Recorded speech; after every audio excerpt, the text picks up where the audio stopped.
The boy sat quietly near the window, watching the afternoon light fall across the garden. His small fingers traced the shape of a cloud on the glass, and his reflection stared back at him, calm, distant, almost lost in another world. He hadn't spoken a word in months. Not one, but he wasn't alone. Lying at his feet was a golden retriever named Max, his fur glowing softly in the sunlight. The dog looked up every few minutes as if checking to see if the boy was still all right. And the boy always gave a tiny nod, just enough to say, "I'm okay." His mother moved carefully around the house, afraid that even a loud sound might startle him.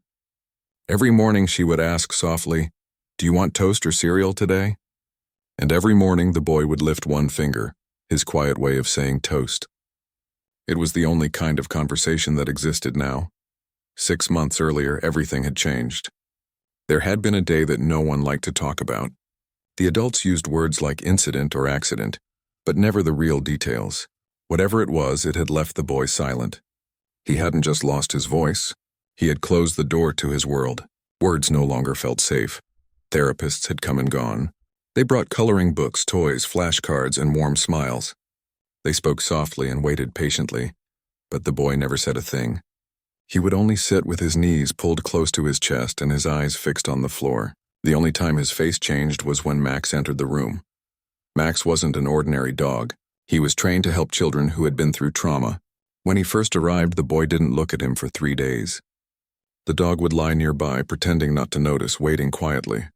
On the 4th day, something small happened, a crumb of hope. The boy reached out, touched the soft fur on Max's ear, and smiled. Just barely, but it was real. From that moment, something invisible began to grow between them. Trust. The kind that didn't need words. Every morning, Max would nudge the boy's hand to remind him to get out of bed. Every night, he would curl up beside him, resting his head near the boy's pillow until he drifted off to sleep.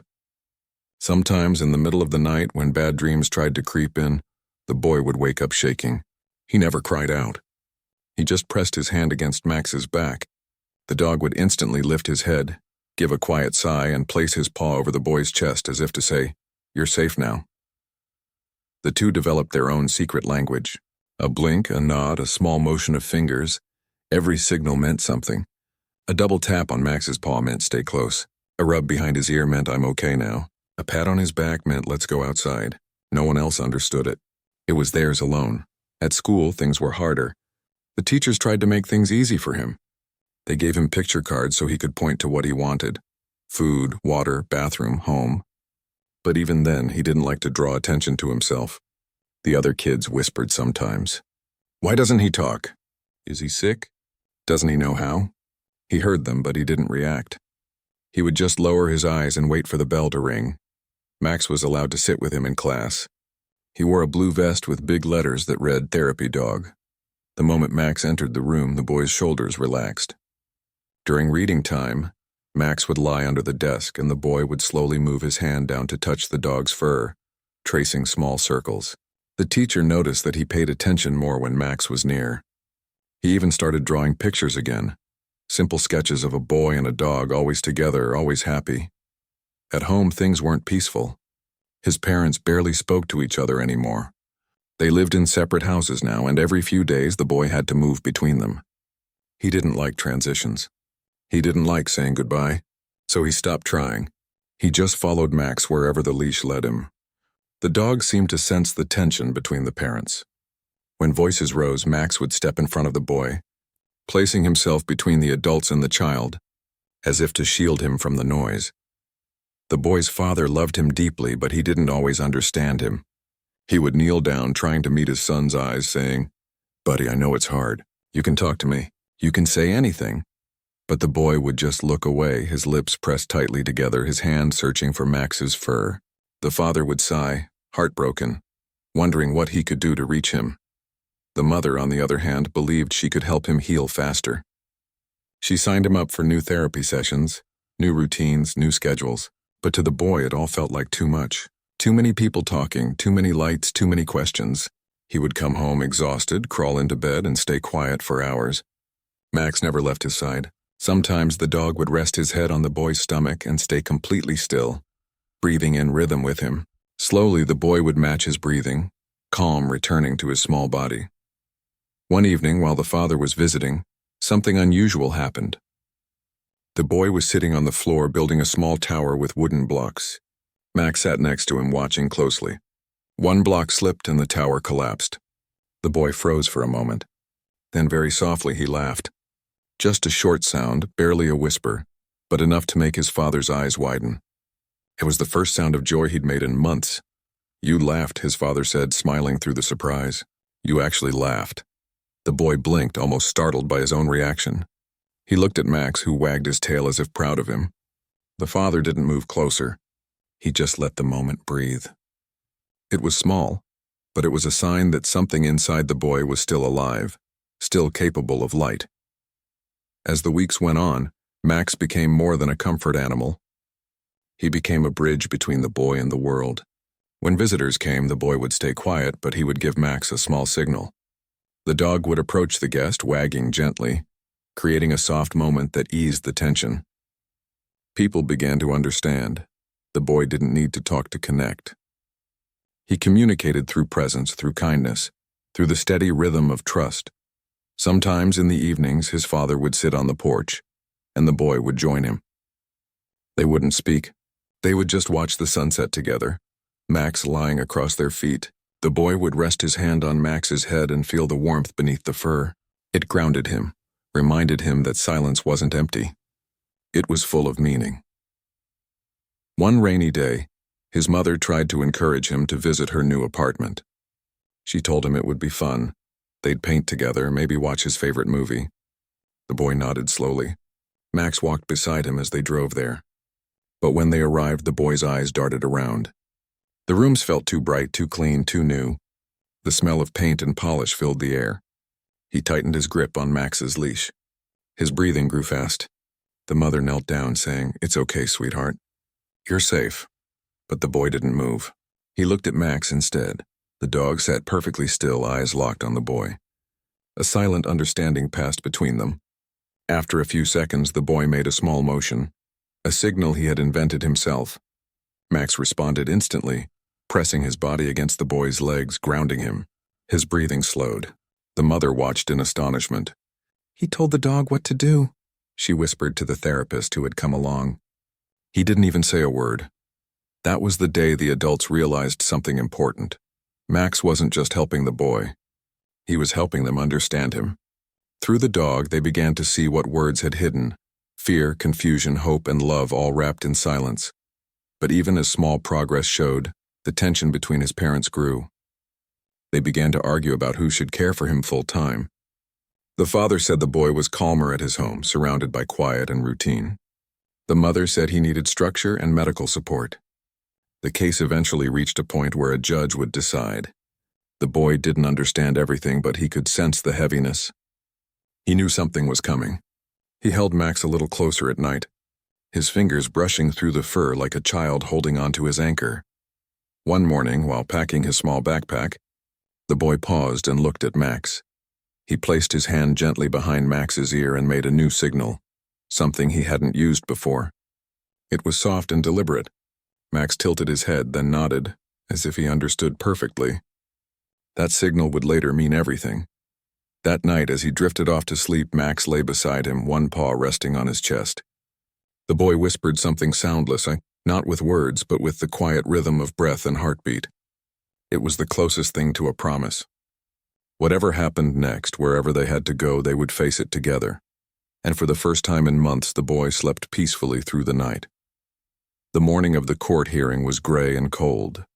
A thin mist floated over the city streets as the boy sat quietly in the back seat of the car, Max's head resting on his lap.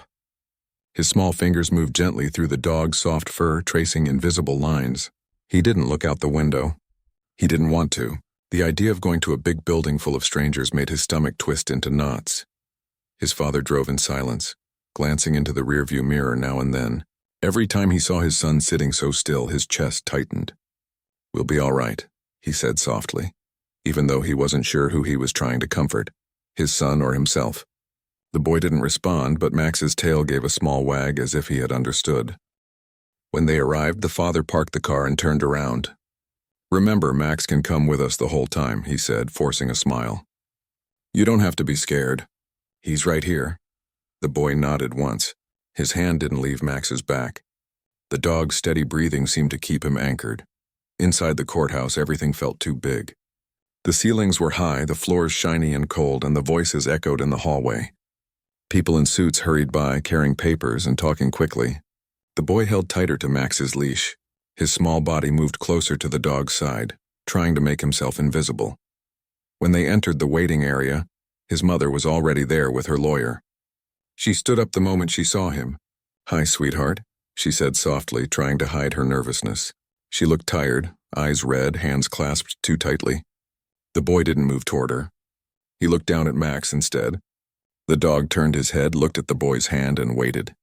The boy made a small motion with his fingers, just enough for Max to sit between him and his mother.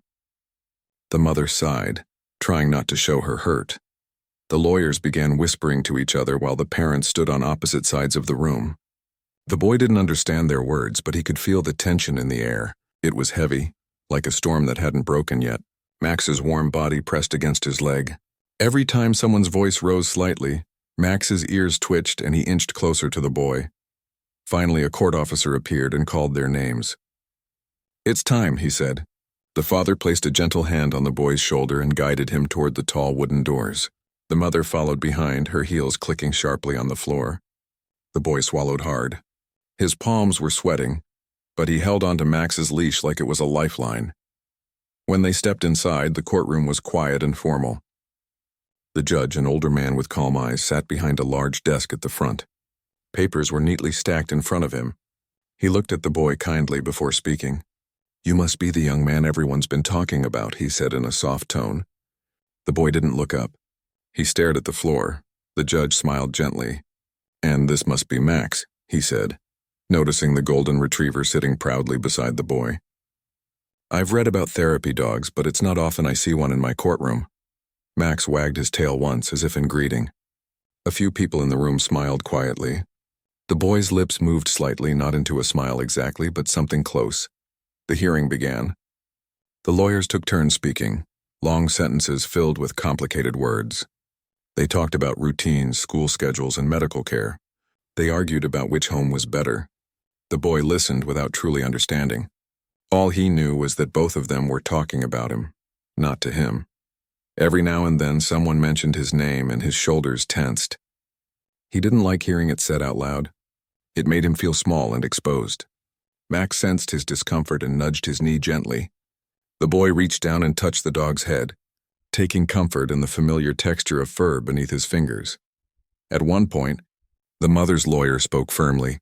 "Your Honor, my client believes that stability and structure are most important for the child's recovery. He needs professional support, and that's available at his mother's home." The father's lawyer responded, "With respect, Your Honor, the boy has shown the most progress while living with his father. The therapy dog was introduced there, and his comfort and trust have grown significantly in that environment." The judge listened carefully. Then he looked directly at the boy. "I'd like to hear from him," he said gently. "Just a few words, if possible." The entire room went silent. The boy froze. His heart started to race. His throat felt tight. Words, that simple thing other people used so easily, felt like mountains he couldn't climb. He glanced quickly at his father, then at his mother. Both were staring at him, waiting. The air was thick with expectation. Then Max moved slightly, brushing his paw against the boy's leg. The touch was grounding, a reminder that he wasn't alone. The boy took a slow breath. He didn't speak, but his hand started to move. A soft signal. 1, 2 taps behind Max's ear. The dog lifted his head immediately. Everyone watched as Max stood, turned around, and walked calmly across the courtroom. The sound of his paws echoed softly on the floor. The boy's father leaned forward, unsure what was happening. The mother frowned, confused. The judge raised an eyebrow but said nothing. Max stopped beside the father and sat down. Then, without any command, he placed his head gently on the father's knee and stayed there. A small gasp ran through the courtroom. The boy was still standing where he had been, his eyes wide but calm. His hand lowered slowly. The judge looked from the dog to the boy, then back again. The father whispered, voice trembling. Max. He came to me. The therapist, who had been observing quietly in the corner, leaned toward the judge and spoke softly. Your Honor, that's one of his communication signals. He taught Max to respond that way. When he gives that specific gesture, it means the person he feels safest with. The judge blinked, clearly moved. You mean the boy told the dog in his own way who he feels safest with? The therapist nodded. Yes, sir. That's exactly what happened. For a long moment, the room was completely silent. Even the sound of the air conditioner seemed to fade. The boy's mother covered her mouth, her eyes glistening. The father's hand trembled as he reached down to touch Max's head. The dog stayed still, calm and loyal, as if he understood the gravity of what had just happened. The judge looked at the boy again, this time with deep respect. That was very brave, he said softly.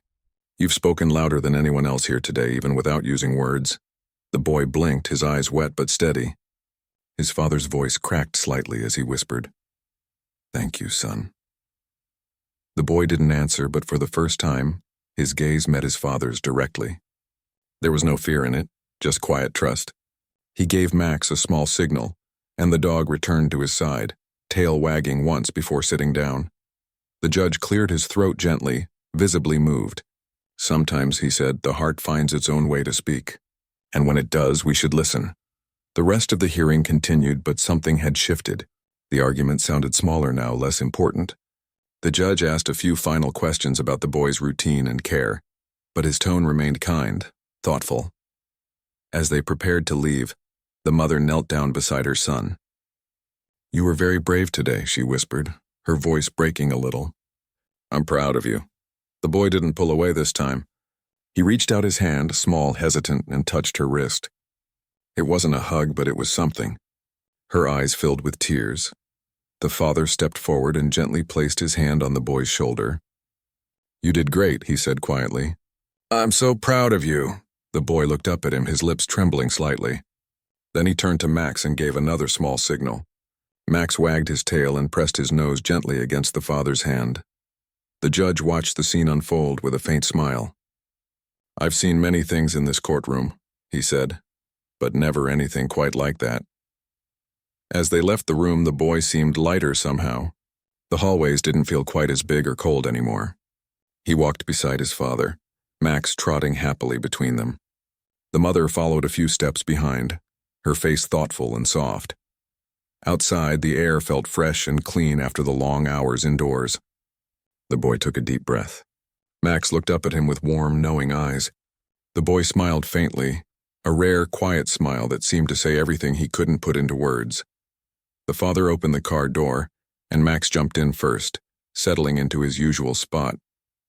The boy climbed in beside him, resting his head gently on the dog's shoulder.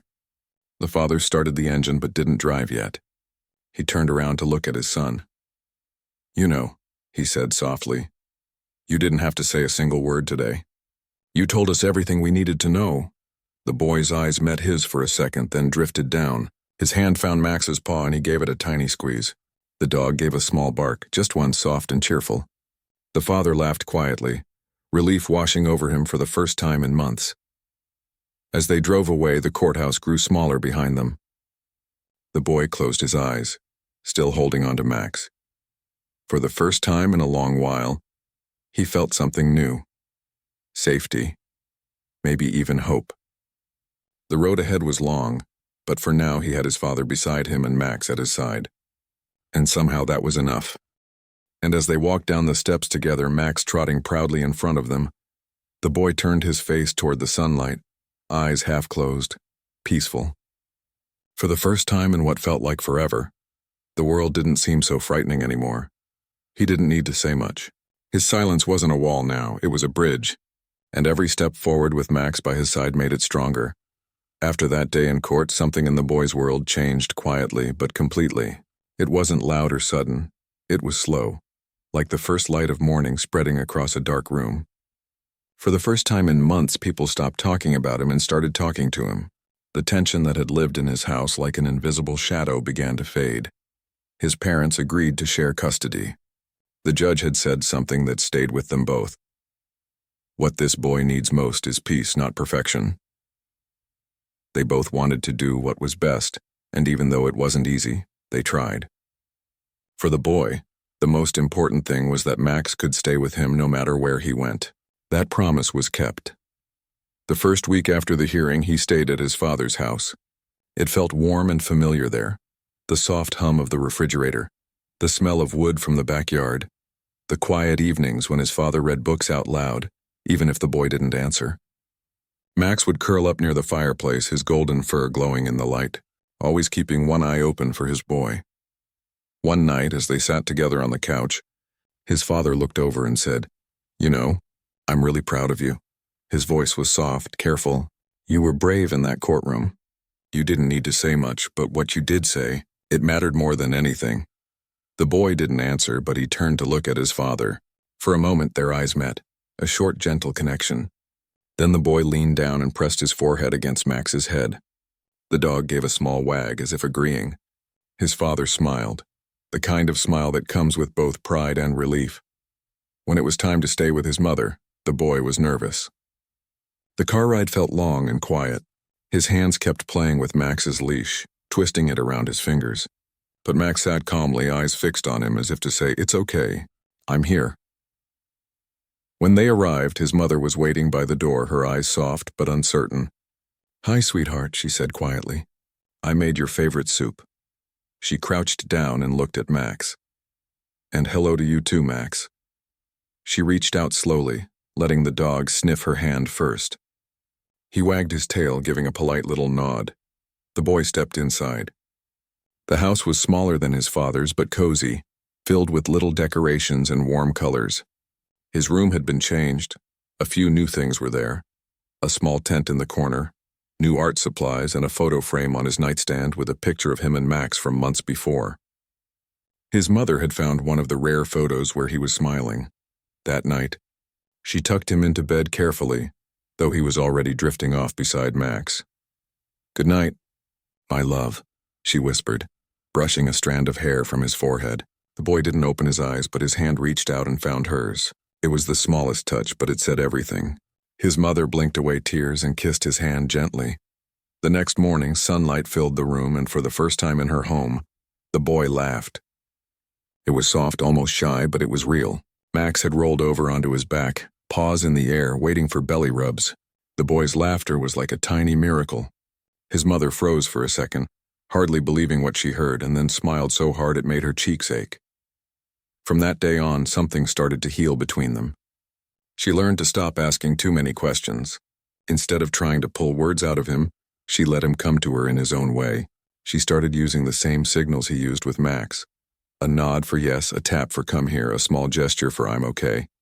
It wasn't perfect, but it worked. The boy began to open up a little more. He still didn't talk much, but sometimes he whispered short words to Max. His mother would hear it from the hallway, a tiny sit, or good boy. Each time, she covered her mouth, tears stinging her eyes. Those little words meant hope. A few weeks later, they all had to return to court one last time for a final review. This time, things were different. The boy wasn't scared. He walked in holding Max's leash firmly, with his mother on one side and his father on the other. It was the first time they had entered a room together in months without anger. The judge smiled the moment he saw them. My favorite team," he said kindly.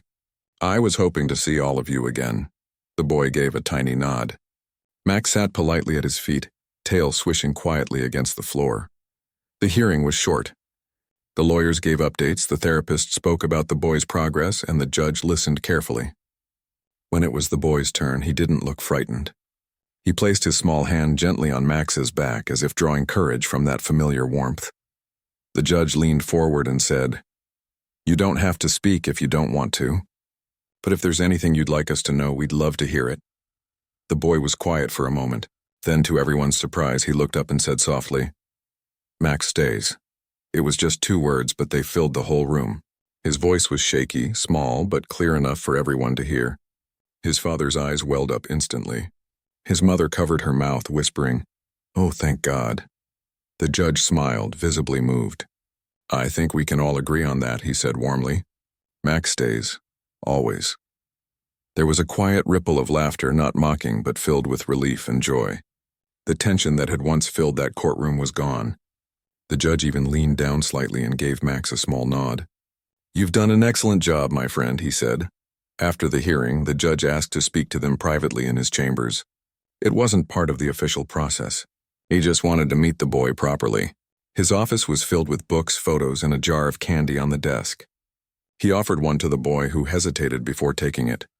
"You know," the judge said gently, "sometimes people think being brave means shouting the loudest. But I think real bravery is what you've shown, a quiet courage.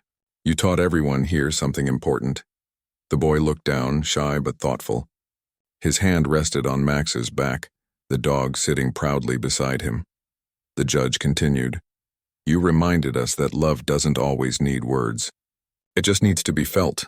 He paused, smiling. "And that's something even grown-ups forget sometimes." The boy blinked and gave a small smile, a rare, genuine one. The judge noticed and smiled back.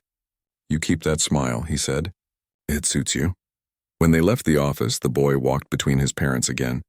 The hallway, once intimidating, now felt friendly and warm. Even the security guards waved at Max as they passed by. Outside, the sun was bright and people were laughing nearby. It felt like a completely different world from the one they had entered months ago. The boy stopped on the steps and looked up at the sky. His mother and father stood behind him, unsure what he was thinking. Then he reached down, gave Max a small signal, and the dog lifted his paw, pressing it against the boy's hand, their way of saying, "We did it." Later that week, the boy's therapist visited again. They sat in the backyard while Max chased butterflies. The therapist asked gently, "Do you know what bravery means?" The boy thought for a long time before whispering, "Max." The therapist smiled softly. "Yes," she said. "Max is brave. But so are you." That night the boy lay in bed with Max beside him, their breathing slow and steady. His father came in quietly to check on him and saw something that made him stop in his tracks. The boy was humming. Not speaking, not talking, just humming a soft tune. It was the first sound of peace he'd heard in so long. He didn't want to interrupt, so he just stood there in the doorway watching his son drift toward sleep. He whispered quietly, "Thank you, Max," before turning off the light. Months passed. The boy continued to grow, not just in age, but in courage. He began using short words with both his parents. Yes, no, hungry, play. Each one was like a tiny victory. And through it all, Max was there, patient, loyal, and steady. Sometimes they still went to the courthouse to visit the judge, who had become a quiet friend. The boy would bring drawings, one of him and Max sitting in the garden, another of the day they stood together on the courthouse steps. The judge would hang each one on his wall. One afternoon, as the boy and his parents left after one of these visits, the judge watched from his window. The boy walked between his parents, hand in hand with both of them. Max trotted beside him, tail wagging in the sunlight. The judge smiled to himself and whispered, "Sometimes the simplest stories are the ones that change everything." And he was right. Because what had started as silence had turned into something more powerful. A story of love, trust, and a golden dog who helped a little boy find his voice again, one quiet heartbeat at a time. That night, the boy fell asleep with Max's paw resting gently over his hand. His dreams were soft and full of light. Somewhere inside them, the world finally felt safe again. Time passed slowly but gently. The days that once felt heavy began to feel lighter, like the air after a storm finally clears. The boy, who had once lived in silence, was learning again how to be part of the world, not through pressure or force, but through small, patient moments that built trust one by one. His mornings always started the same way. Max would nudge his arm softly with his nose, waking him before the alarm even rang. The boy would smile, half asleep, and whisper, "Morning, Max." The first time he said it out loud, his father froze in the doorway, pretending not to cry. Every morning after that, those two simple words became their quiet victory, proof that healing was real even if it came slowly. The house began to sound alive again. There was laughter sometimes and the television running in the background. His father would hum while cooking breakfast, and Max's paws would make little tapping sounds across the floor as he followed him. The silence that once wrapped around the boy like a wall was breaking apart, replaced by a calm, steady peace. On weekends, they visited his mother. She had worked hard to make her home a warm space for him.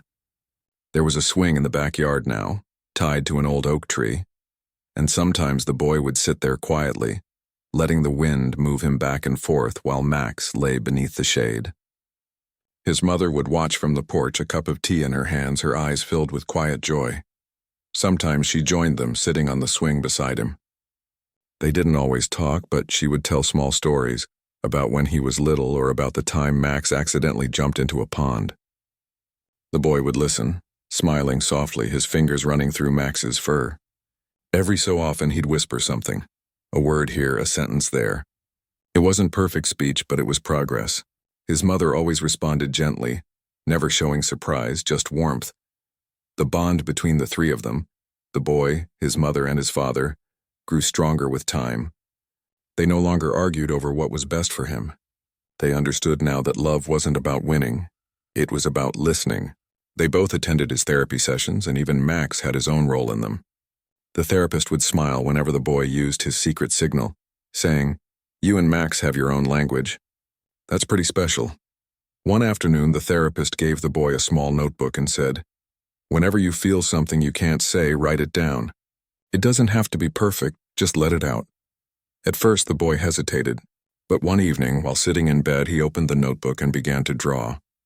Not words, but pictures. Max chasing butterflies, his parents standing beside him, the judge smiling, and the big courtroom that once scared him so much. Each drawing told a story without needing a single word. His father found the notebook weeks later and asked, "Can I see?" The boy nodded. As his father flipped through the pages, his eyes filled with quiet pride. He said softly, "You've always had a voice, son. You just needed the right way to use it." As the months rolled by, something wonderful happened. The boys' school invited him to bring Max as part of a small presentation about therapy animals. His teacher thought it would help other students understand how animals could help people heal. The idea made him nervous at first, but his parents both encouraged him. "You don't have to say much," his father said. "Just be there. Max will do the rest." The day of the presentation, the classroom was buzzing with chatter. When the boy walked in with Max, everyone went quiet. The golden retriever walked proudly beside him, wearing his little blue vest. The boy held his leash tightly, but his steps were steady. The teacher introduced them and said, "This is Max, and this is his best friend. They have a very special bond." She turned to the boy. "Would you like to tell the class something about Max?" The boy swallowed hard. For a few seconds, the room was silent. Then he looked down at Max, gave him a small signal, and smiled. "He listens," he said quietly. The class leaned in closer. "When I was scared, he helped me." A few students smiled. One girl raised her hand and said softly, "He's really brave." The boy nodded. "We both are," he whispered. The teacher clapped, and soon the whole class followed. It wasn't loud or overwhelming, just warm, supportive applause. The boy felt something new in his chest, not fear, not pressure, but pride. For the first time, he stood in front of people and spoke without wanting to run away. Max wagged his tail happily, looking up as if to say, "I told you we could do it." When they got home, his parents hugged him. His mother had tears in her eyes, and his father said proudly, "You did more than speak today. You showed the world who you are." The boy smiled and whispered, "Max helped." His mother knelt down and hugged both of them tightly. From that day, the boy began talking more often. Not all the time. Sometimes the words still came slowly. But the silence no longer scared him. He had learned that his voice mattered, even if it was small. He spoke to his parents, to his therapist, and sometimes even to strangers who wanted to pet Max. The judge who had presided over his case heard about the presentation through the therapist and invited them to visit his chambers again. When they arrived, the judge greeted them warmly, offering cookies for the boy and a treat for Max. The boy handed him one of his drawings, the one of the courtroom, with the judge smiling and Max standing proudly in the center. The judge looked at it for a long time before saying, "This might be the best artwork I've ever received." He placed it carefully in a frame on his desk. "You've come a long way," the judge said. "Do you know why this picture means so much to me?" The boy shook his head. "Because it reminds me that sometimes the quietest people have the loudest hearts," the judge said softly. "And that kindness and not rules is what really brings peace." The boy smiled and said quietly, "Thank you." It was only 2 words, but they carried so much meaning. The judge nodded, clearly touched. As they left, the boy looked back once more and saw the framed drawing sitting proudly on the judge's desk. It made him feel something he hadn't felt in a long time. Complete. The seasons changed. Summer came, and with it, new adventures. The boy spent hours outdoors with Max, running through fields, splashing in streams, watching sunsets together. He laughed more often now, spoke more freely, and even made a few new friends. Everywhere he went, Max was beside him. When people asked about the dog, the boy always said the same thing with a proud little grin. "He's my best friend." One evening, as the sun dipped low, his parents sat together watching him play with Max in the garden. His mother whispered, "Do you remember that day in court?" His father nodded. "Every moment," she smiled softly. "I think that was the day everything started to change." His father agreed. "It was the day we all learned something, that love doesn't need words." They sat quietly watching as the boy threw a ball, and Max chased it with endless joy. When Max returned, the boy laughed and said clearly, "Good boy." It echoed across the yard, bright and full of life. Later that night, after his parents had gone to bed, the boy sat by the window, notebook in hand. He drew one last picture of himself, Max, and both his parents standing together under a sky full of stars. At the bottom, he wrote just one sentence. "I'm not scared anymore." He looked at Max, who was curled up beside him, and whispered, "We did it." Max opened one eye, wagged his tail softly, and rested his head on the boy's lap. The moonlight filled the room as the boy closed his notebook and leaned back against the wall. The house was peaceful, his heart even more so. Outside, the wind moved gently through the trees, a soft, steady rhythm, like the sound of calm breathing. And inside, for the first time in a very long time, everything felt exactly right. The boy had found his voice again, but even more than that, he had found his peace. And through it all, his loyal friend had never left his side, because sometimes the most powerful kind of love doesn't need to be shouted.